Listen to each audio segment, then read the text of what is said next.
Cool. Howdy, everyone. Welcome to our first ever Business Visionaries book club that's presented by the Quality Matters podcast. I am Kyle Chambers with Texas Quality Assurance. We're a quality management software and support company. Here we have Steve. Go ahead and tell us. Hey guys, I'm Steve Lewis. I'm a managing director for a business advisory firm called Eternal Energy, offices in Houston and Dubai. Yeah, I'm Rob Thompson. I work with Berkman International right now, right here in Houston, Texas. My name is Tom Augenthaler, and I'm the owner and CEO of a consultancy called 551 Media, and we specialize in influencer marketing. All right. Well, today we are here to talk our first one about what we have here, Never Split the Difference by Chris Voss. So it's a fun book. It's a lot of useful information. I was honestly surprised how widely this could be applied until I started reading into it. So that's the goal tonight, just kind of go through a little bit of the book and talk about the details there. So Steve, this was originally your suggestion. So what made you pick this as a book? And I cannot remember who reminded me, who told me about this book. I think I did. Well, thank you. I'm so glad you did. Because it did bring up a lot of things that I didn't even know that I did or was important. Right. And for me, it was the part about active listening. Mm-hmm. I never thought it was noteworthy to even mention something like that. Yeah. But yeah, if people who want to be understood and be accepted, you have to listen to what they have to say. It's a novel idea. You know, people don't want to listen to you unless you're willing to listen to them. But he does a good job putting some context to this. So Rob, what made you think of this book? I read this book, I think, in 2019, the first time. And the minute I read through it, I knew this was like one of my top 10 books. And part of the reason was it was a paradigm shift for me. I've gone through negotiating training and gone with that win-win kind of mentality with the I think the HBR and the getting to yes. Right. And those guys really push that. And I always use that, but I think Chris Voss does a great job in his book. In a hostage situation, there's no win-win. Right. And I've been in a lot of contract negotiations and sales deals where sometimes there isn't a win-win. There's a clear winner and a loser. Mm-hmm. And hopefully you want to be on the winning side more often than not. Yep, I agree. How about you, Tom? What are your thoughts to this? Well, yeah, I think the psychological aspect was really interesting to me, especially since in a former life I was a stockbroker for Oppenheimer and Company. And while I was there, I did some retail stock brokerage, but I also marketed hedge funds when I joined an institutional group there. And it was interesting because the psychology of selling retail stocks to institutional was like night and day. So this book kind of reminded me more of the institutional kind of sale. So that's what appealed to me. Well, for folks that haven't read the book, kind of a quick summary, and this was really fascinating to me, is like I say, this Chris Voss, he was a hostage negotiator. And he's got a fun story about kind of how he jumped into that world. And he basically said, I want to be on the team. And they were like, well, you need to go work at a, suicide prevention hotline for a while. So, he actually went and jumped out there and did it, which I think is kind of a useful lesson for most folks. If you want to do something good in life, you just got to jump out there and take a risk. But, he details a lot about how these hostage negotiation tactics can be used all throughout the rest of the business world. And, that was just, it's a very different perspective that you wouldn't think of. You usually hear people talking about sales and marketing who have been experts in sales and marketing forever. Same thing with me. Like if you're talking about quality management, you're listening to someone that's done it for years. And there's a lot of ways that this can apply. So what are, I guess, some of the skills or techniques that y'all took from the book that you think were most interesting? I'll jump in. One of the stories I came back to as I was reading through the book is Chris asked the question a lot of times, how do you expect me to do that, or how should I get there? Yeah. And I know for me personally, I was working on a deal years back, two big multinational companies actually in the financial services space, helping to get our products put on their platform. And they were demanding an exorbitant amount of money. And if you're familiar with retail mutual funds, there's only a limit on what you can actually pay. It was like 70 basis points, and they wanted 150 basis points. So we had to push back and say, how do you expect us to do that? without breaking the law. And ultimately, we got them to the point where they're like, okay, we'll take everything you can legally pay us and not hold you over a barrel to take more than that. And we appreciate that. We're willing to pay that, but we're not willing to go above and beyond what we were already put in a box of what we could pay legally for our disclosure. But that's some good.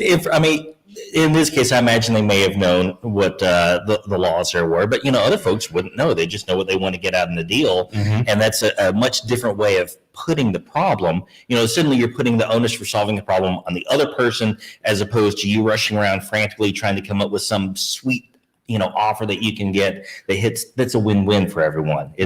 We can't do it. Probably being the best training for a hostage negotiation is having a teenager. Oh my gosh. I'm getting there. So my son and I got in a big argument about his homework or him not doing his homework, more specifically. So he went to bed angry, and then so the next morning I go in there and I say, "Hey William, how you doing?" And he gave me the silent treatment. And I had just read the Chris Voss book, so I'm like, uncomfortable silence. And I think he talked about 4 seconds. At least. Well, for a teenager, it's 400 seconds. I sat there. I realized that if whoever speaks next loses. Yeah. So I just sat there for, I think it was like 6 or 7 minutes. Yeah. It seemed like an eternity. Yeah. Finally, he just kind of perked up and started talking. And the whole discussion went really smooth. Yep. And I don't think I could have even gotten there unless I had kind of established that kind of silence barrier. It's tough. It is really stinking tough to do. This was one skill that I have used in auditing for a long time, but I never realized how important it was in other aspects of your life. Like whether you're dealing with, an argument or issue at home or sales negotiation. I had Darcy, she hosts the Quality Matters podcast. I had her join me on an internal audit once, and she just kind of wanted to see what it was I did. So I was like, all right, come on, you can sit there and observe the audit. So as we're going through the audit, I'd be asking questions like, well, can you provide evidence for XYZ, whatever it was? And then I just sit there and stare awkwardly at them. And that's it. I just stare at them awkwardly until they eventually vomited up the information. Oh, no, we don't have anything for that. We haven't done that in 6 months and haven't dealt with it. And they just blabber on. And she was dumbfounded in the audit. She's like, I never could have just sat there and been quiet. But it works. Absolutely. And I think to your point on that is holding your tongue and holding back and letting the other person talk is something that, as reading through Chris's book, he talks about a lot, and then asking those good questions. And as you go through that, if you get into that situation where someone comes at you and they're really upset or they're pushing back hard, using that boxing technique of you're going to out-train them and between the matches. But then when you get in there, just let them tire themselves out. Yeah. So that way they keep talking, they're heard, they're understood, they feel better, they get it off their chest. Yep. And then once they calm down a little bit, then you can have that real conversation with them, ask them what they're looking for. Yep. I don't know I can do that with my daughter. I think she would wait for years. So I'm not even going to attempt it. The active listening part is a good one. That's something I was trained in on when I did the institutional sales stuff.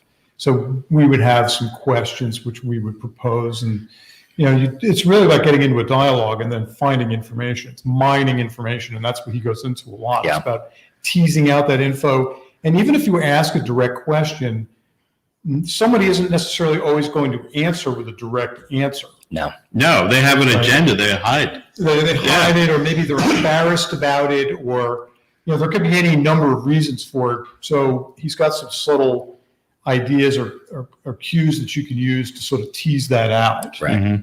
Which I really enjoyed that. Well, I found the same is true. I've been in IT for 20 years now, and people never come at you with the actual problem they have. They come at you with some weird symptom of the problem. They come at you with something they want to do or think they might could or should do.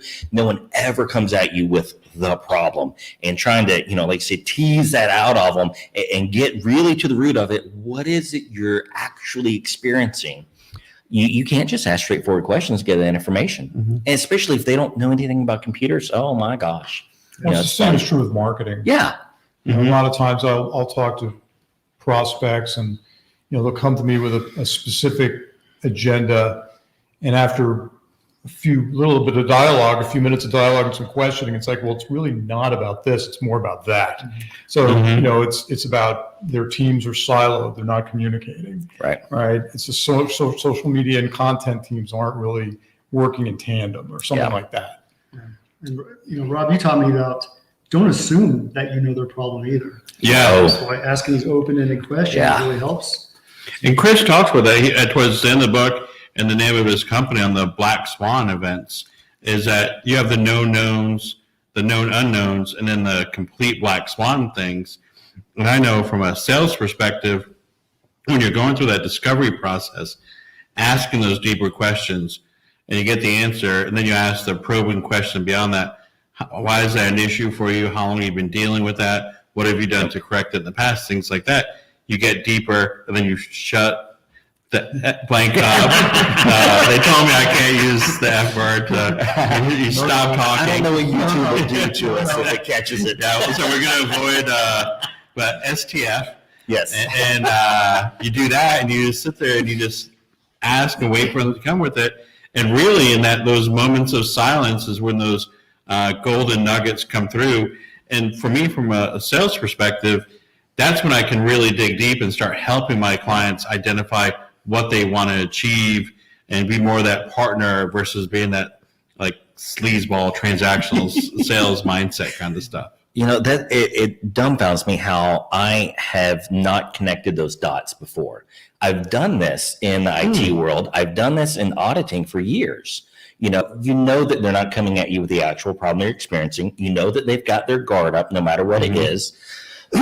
And it just almost came natural with auditing and IT issues. But my gosh, when it comes to sales, I'm just kind of blubbering on the phone and just trying to vomiting my own information at them when they do this back at me.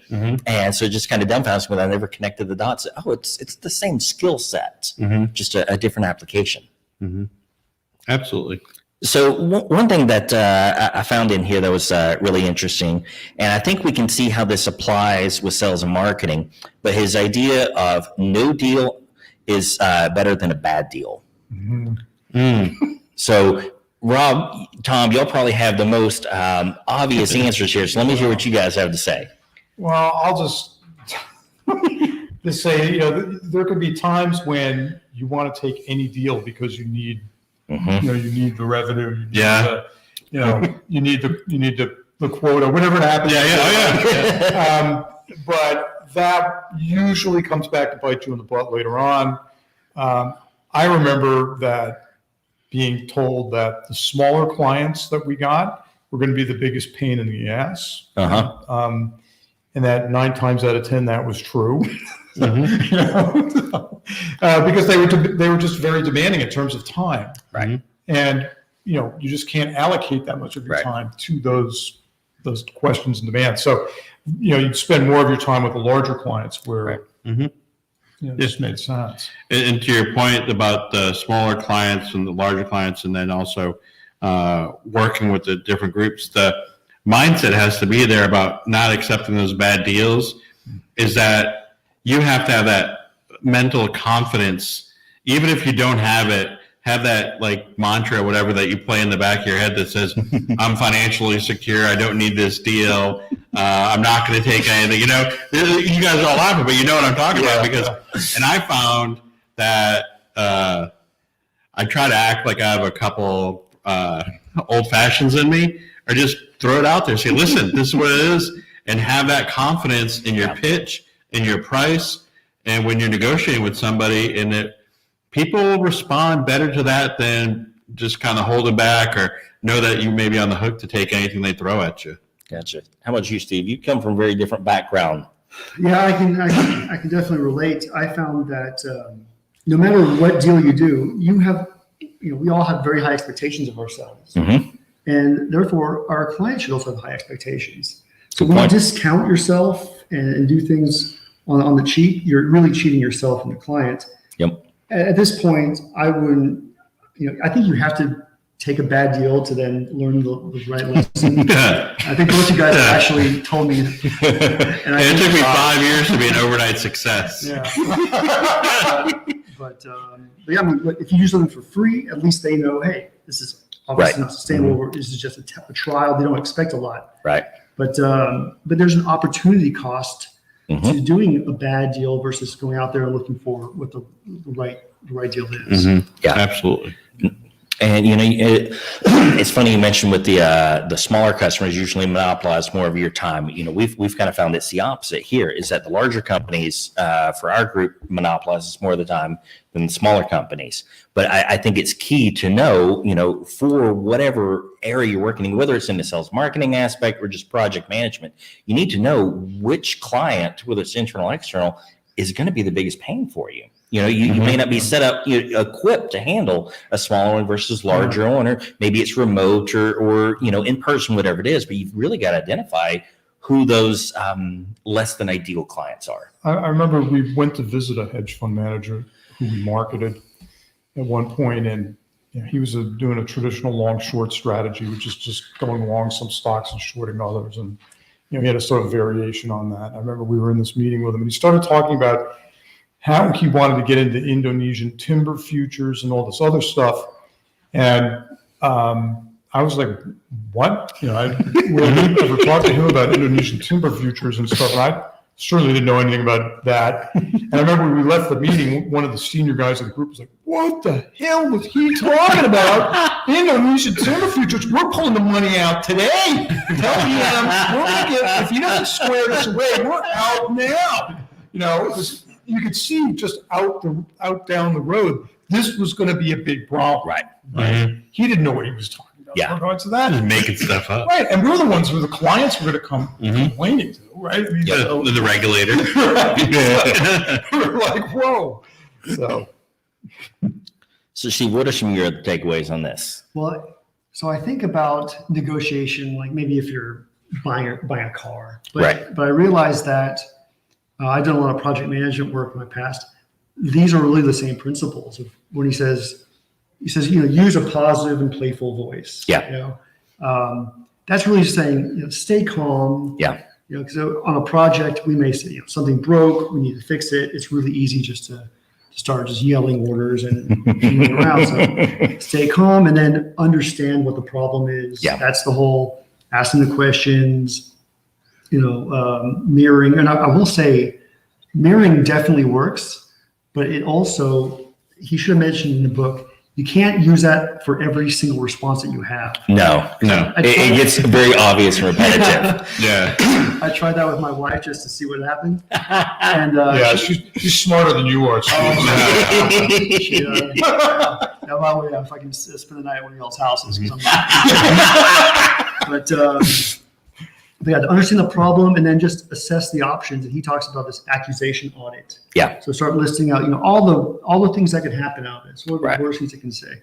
So you assess. So then you can frame what's the best and worst case scenarios. Yeah. That's really helpful. No, I agree. That's a very useful one, especially if you have taken one of these maybe less than ideal projects and you come into it, maybe you realize a little bit after the fact. I know we've done this with some different development jobs before.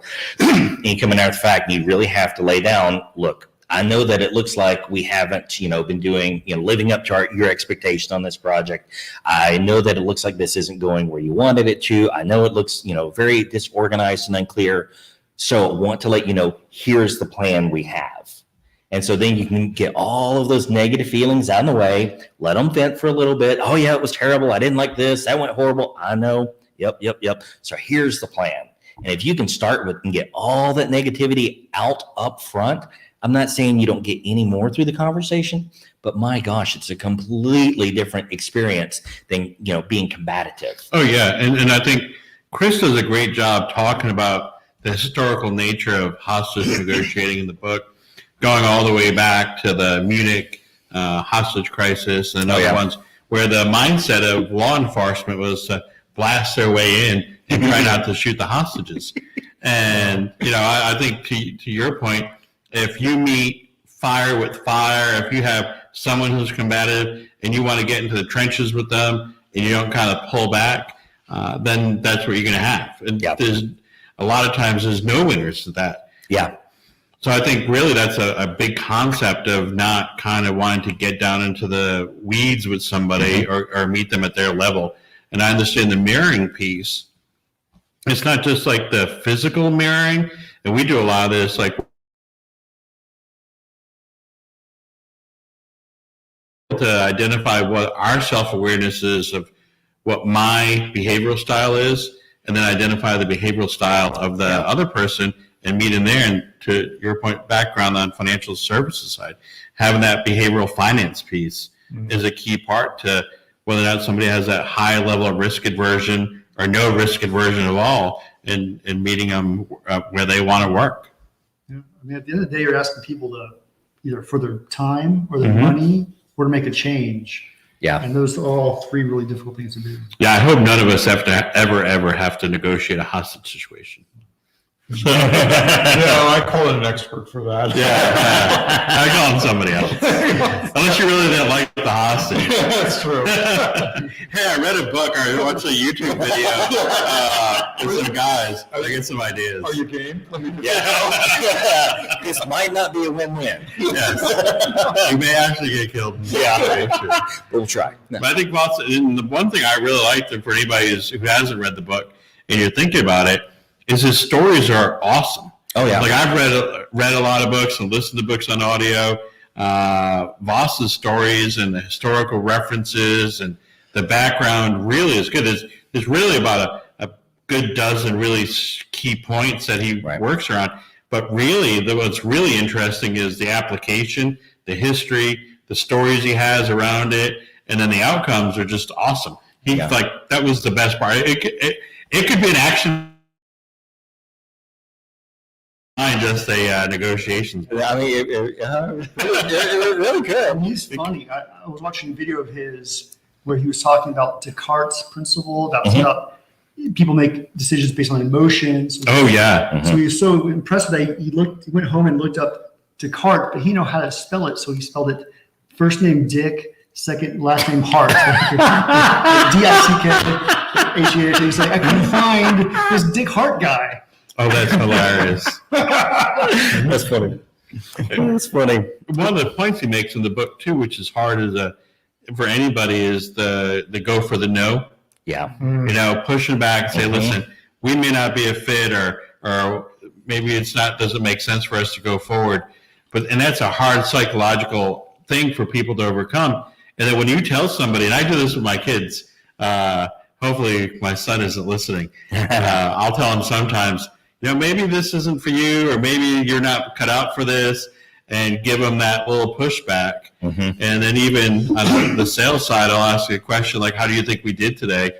And one of the things people say, I think you did pretty good. And I always know that they're just trying to appease you. They're not really looking for the conflict.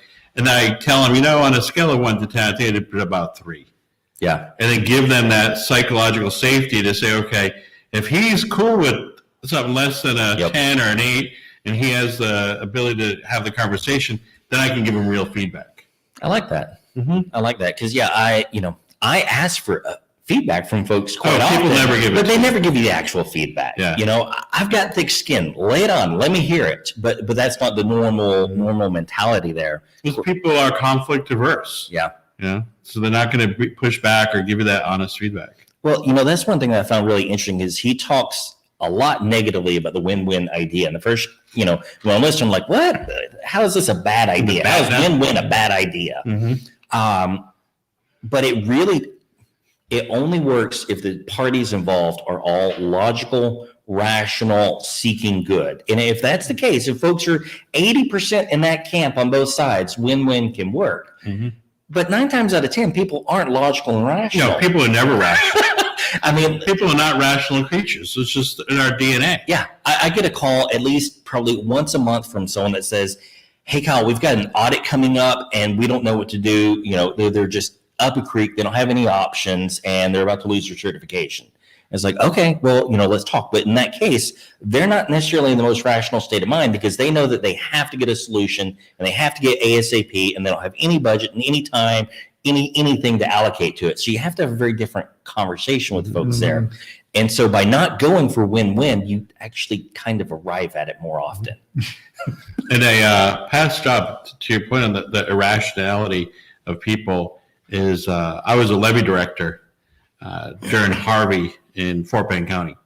That does not sound like fun. No, it was not.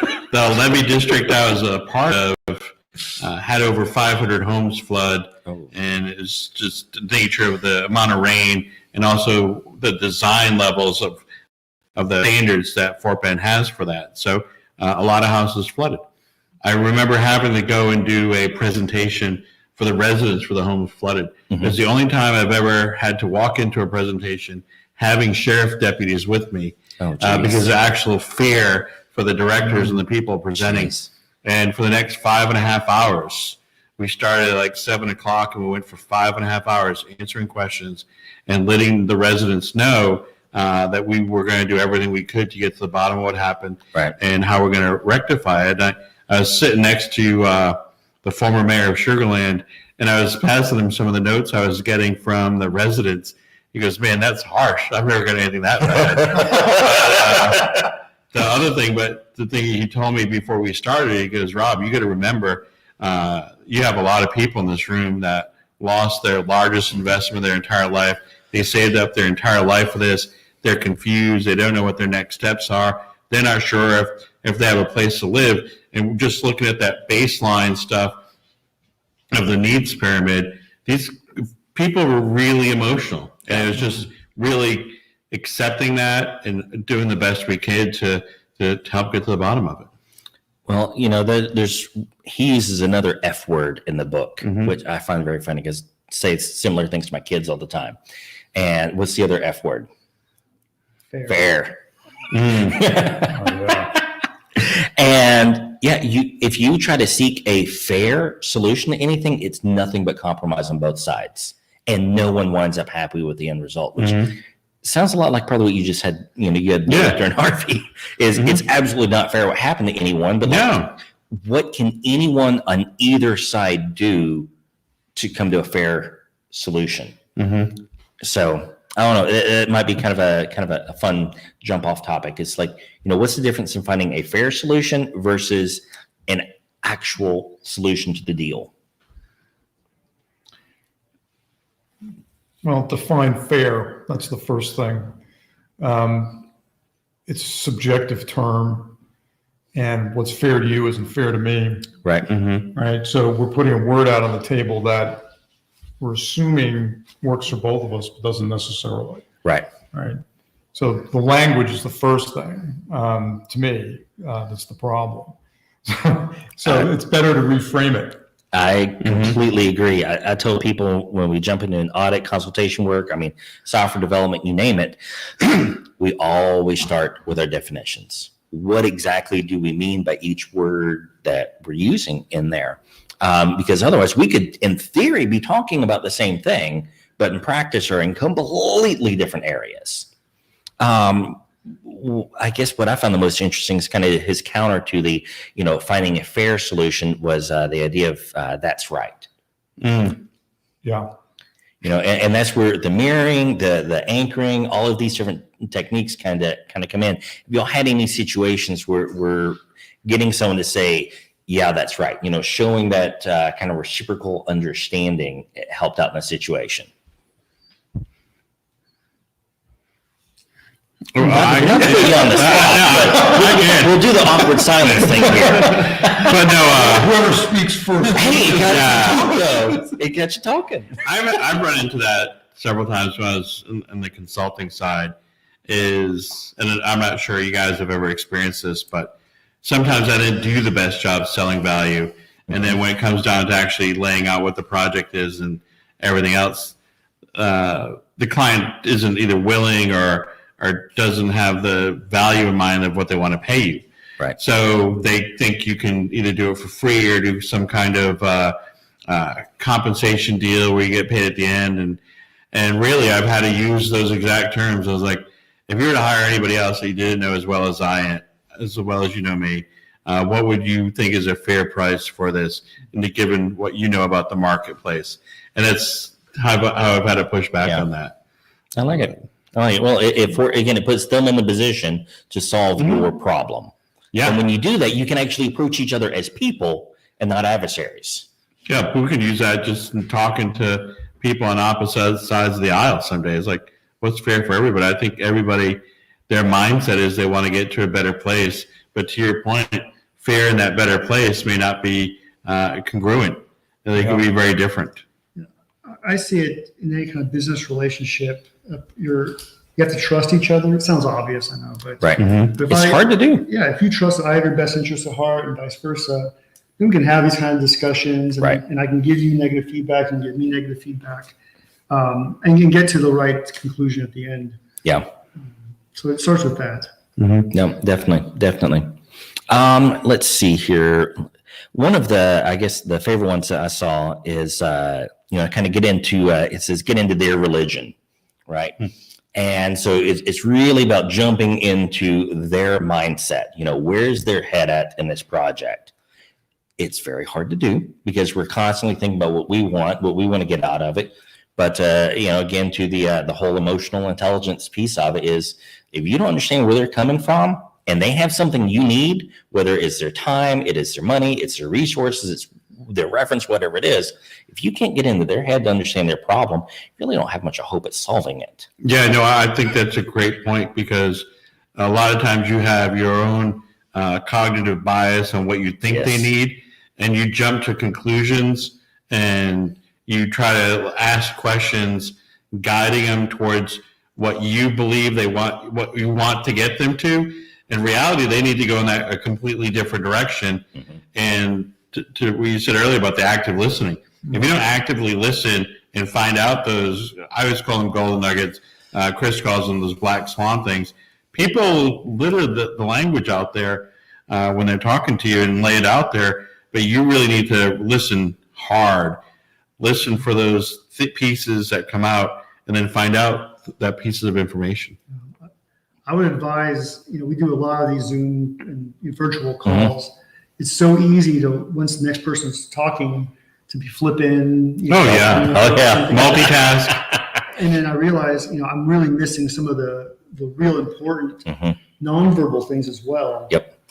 And he actually talks about this. Was it 7:38:55? Yes. Yeah. Right. And okay, so let's talk about that then real quick. You've got it in the notes here. Here we go. That communication, only 7% of the communication is actually in the words you say. Verbal. Whereas 38 is in the tone and 55% is in the body language.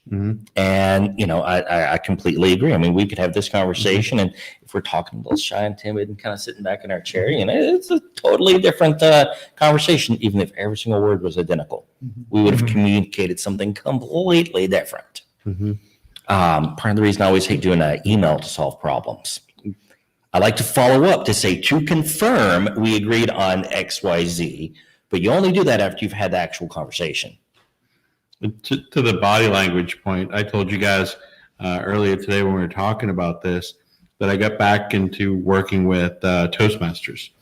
I got some feedback from some webinars I did that I have a pretty aggressive resting bear face, I call it. And feedback, aggressive resting bear face. You got to explain this. Or RBF. You'll have to look up RBF. And I never had that feedback before. And people said, Rob, you come across as having this scowl or really upset or pissed off sometimes on video. So I'm really practicing now to try to not come off with hardcore RBF. And it's just moderate. As moderate as I can get. But I'm really a nice person. I'm not that mad and pissed off at the world. So it's been a practice of mine to do the video. And I'm not sure about anybody listening and watching this. When you have that Zoom call and you have your picture of plaster on your monitor all day, I hate looking at myself after a couple hours. My hair's a mess. Oh my God, I'm getting bags under my eyes.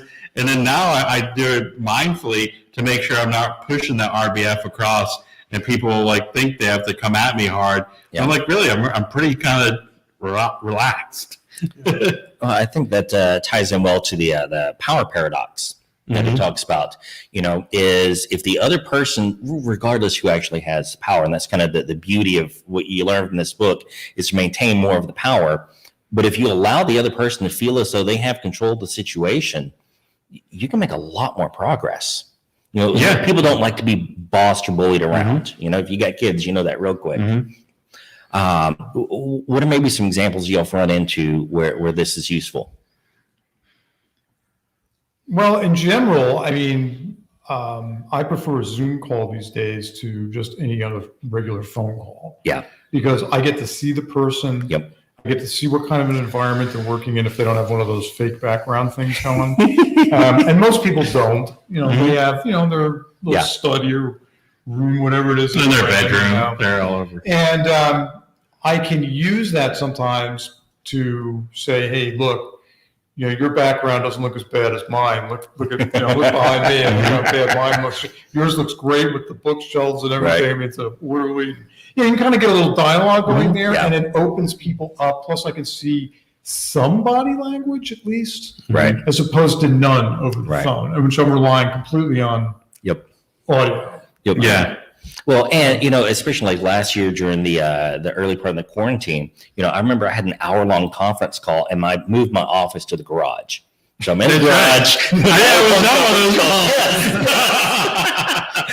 And in one of those calls, and I'm just trying to imagine, oh my gosh, if the person didn't know that I was dealing with this, they would have thought I was incredibly angry with them, because my daughter, I love her, but she is wearing a dress and a tutu and bows and ballet shoes and everything. She comes and brings me roly-polies and lizards and worms in the middle of this call.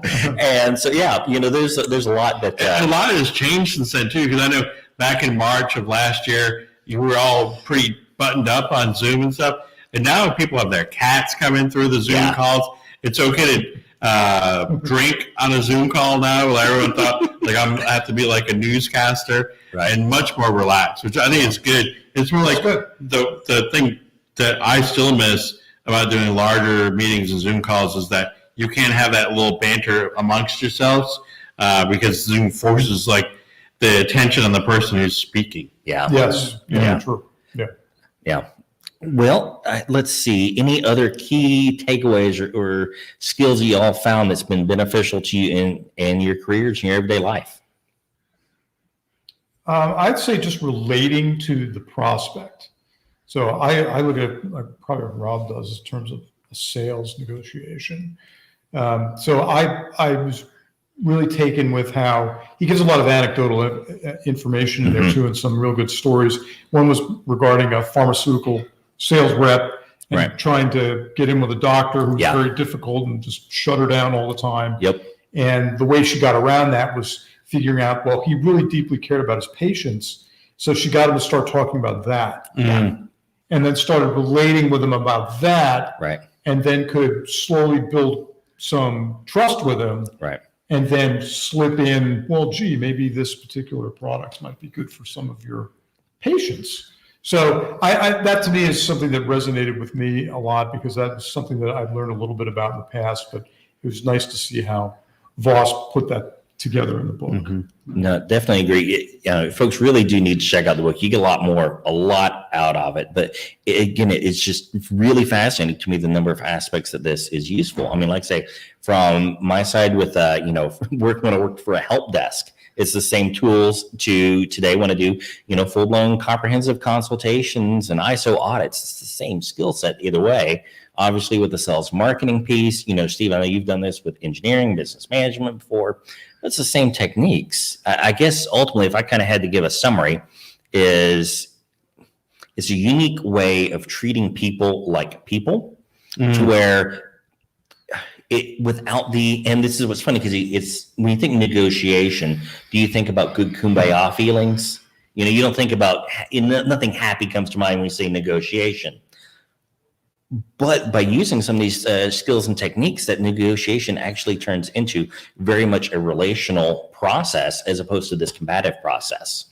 And so that to me is kind of the main takeaway, is that you can jump into these hostage negotiation with a wild, crazed man and you can still have a relationship with that person and treat them as a person, regardless of what your personal feelings may or may not be. And I think that's just a skill that probably everyone in our culture today probably needs a little bit more. Oh, yeah. Listen more, ask good questions, appreciate where the other person's coming from. Yeah. Oh, perfect. So unless anyone else has any other questions, if we had any comments or questions come in through the live stream there? Okay. One of the things that I want to apply from the book that I haven't either had the guts or just to do it is the radio voice. Yes. And I try not to do it because it sounds salesy sometimes. So I'm going to start, I'm going to have to put it as a goal. Well, Should I use my late night DJ voice? that is something that I need to practice with on the sales and marketing side a lot more. Again, when it comes to the internal audit side, when you're doing an audit, it is, even when it's an internal audit, I am here on behalf of the company. Mm-hmm. They still just, very strongly guard themselves against anything you ask. No one wants to leave an audit having the 3 findings on their department, right? So how do you convince someone to open up and share all of the many flaws and problems of their department comfortably and happily? You mean all those years of keeping the auditors in a hot conference room with no food or windows wasn't the best way to do that? No, not at all. You will wind up with a much worse audit that way. But it's definitely a skill that I've used in auditing consulting. It's something that is a little more difficult for me to practice with the sales marketing side of it, because if I already know you and have that relationship with you, it's fine. But it's breaking that ice. Kind of the example you used in the book, Tom, that you were mentioning about the pharmaceutical sales. Okay, well, this is very much a cold entry into this conversation. How do you warm that up? That's the one piece I still kind of struggle with. But even think about it for yourself. You go into a store, even if you don't know exactly where the item is, and someone asks, "Can I help you?"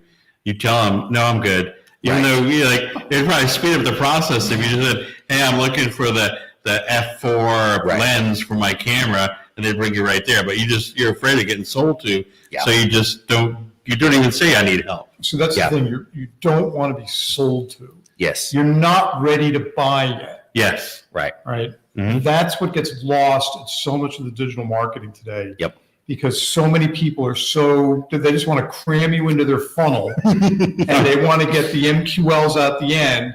And then they got a sales guy like Rob banging on the MQLs, and you're sitting there saying, "I don't want to be sold to you." Oh, absolutely. And I think you're looking at my LinkedIn message feed. The minute I connect with somebody, like, "Hey, we want to do this?" Like, "No, I just met you." I just met you. I don't even know what you do. Yeah. But again, that boils down so much to the control piece and the relational pieces. You have to treat the other person like a person that's on the other end. Mm-hmm. And it's not natural to most of us. It really isn't. We want to jump straight in for what we want to get out of the deal.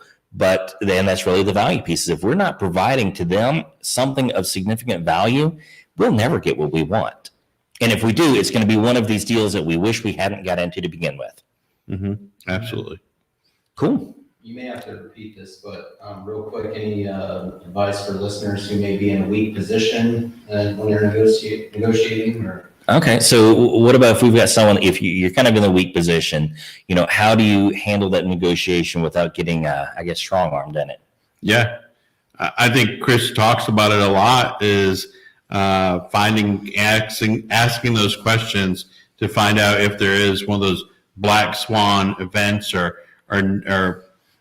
topics that can help you. Yeah. But other than that, I don't think there's much else you can do except really following the process and get deep into what the needs are for the other person. Well, Steve, you've got more of an engineering background, and that's all about the problem-solving aspect. How do you extract out of people, the end goal of what they need so that you can match some of the technicals to it? Yeah. What I found more often than not is that everyone had the answers in themselves. Mm-hmm. You can't force anybody to do anything, Even if you were their boss, Right. their heart's not going to be in it. They're not going to be as productive. So to listen to what they have to say, and you're talking about this tactical empathy. Yes. is what- Yes, that's the term he used. That's Yes. critical. So it's understanding from their perspective, even if you don't agree, even if it's the parts you don't like, Right. is to understand that. And there was something, a template I used a lot called fierce conversations. You Okay. have to get some negative feedback. Mm-hmm. It's about, you first, like you mentioned, let them talk. Yeah. Get all that out there. And then the process takes you through explaining what the feelings are about this. Yes. And that puts you on this human level, Mhm. so then you can start actually coming up with solutions. And we would just we didn't talk about it, but engineers are really good at setting or quantifying things, and Right. setting deadlines and dates, and what these key results are going to be. And then you have a goal to work, because you can't quantify it, you can't really manage it. Yeah. So we do that, to a T, and that's why I have spreadsheets everywhere, Tom. Well, we talk a lot on the Quality Matters podcast about how much of, ISO 9001 and quality management, these are people skills. I mean, it really is. You look at the quality management principles, not a lick of that is technical. None of it is compliance driven. It's people oriented. Mm-hmm. And, the example he gives with the, the hostage in the Philippines. And you've got this absolute crazed madman. And that crazed madman wound up calling back weeks later saying, I don't know what y'all did, but you need to give that guy a promotion because I intended to hurt the guy and I didn't. Mm-hmm. Right? If you can get a crazed madman on your side by treating him like a person, using these skills, the tactical empathy, I think there's a lot to this. It's a great book. To borrow from another book, where Brene Brown talks about, and I think it's Dare to Lead, people are people are people. Yeah. And that's really what it boils down to. Yeah. And for analytical types like mine, it's very easy to just break it down. Here's what needs done. Here's who needs to do it. Go do it. Doesn't work that well in practice. Yeah. All right. We got anything else, or are we ready to wrap it up? No, I think that's good. All right. Well, hey, everyone watching, definitely appreciate your time. Looking forward to doing some more of these. So we'll be getting these completed on about a monthly basis. So what is actually the next book? We've got 2 more we're going to do. I can't remember the order we're doing it in. The first 90 days. First 90 days, Ooh, and that's a good then one. measure what matters, Oh, yeah. which kind of goes along with the KPIs and everything we're talking about here. So that'll be fun. So I guess that's it, guys. I appreciate it. And we'll talk to you soon.